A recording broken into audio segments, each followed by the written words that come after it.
ఆరోగ్య సురక్షిత మీద క్యాంపు పెట్టారు మేడం. వాలంటరీ వచ్చి నాకు పెన్షన్ ఇవ్వడానికి వచ్చింది. ఆరోగ్య సురక్షిత మీద క్యాంపు పెడుతున్నారా అంటే మీరు కంపల్సరిగా చూపించుకోవాలని అంది. తీసుకెళ్ళింది ఆమెని అర్జెంటుగా వేరే హాస్పిటల్కి తీసుకెళ్ళండి, బెస్ట్ లో కొంచెం గెట్ట కనపడుతుంది అన్నారు. నేనేం చేయాలి భగవంతుడా, నా పరిస్థితి బాగాలేదు.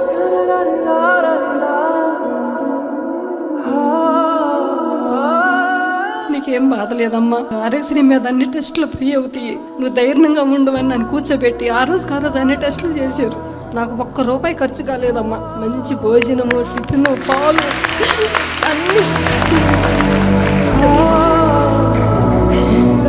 అన్ని ఫ్రీగా ఇచ్చారు. అకౌంట్లో డబ్బులు పడ్డాయని నాకు కబురు తెలిసింది. అమ్మని ఇంటికి వెళ్ళిన తెల్లారి, ఇదేంటి నాయన అంటే ఆశ్రయ డబ్బులు, నీకు ఎన్నాళ్ళు పేషెంట్గా ఉంటావో, నువ్వు పనిలేని స్థితిలో ఉంటే నీ కుటుంబానికి రక్షణగా డబ్బులు పడ్డాయి అన్నారు.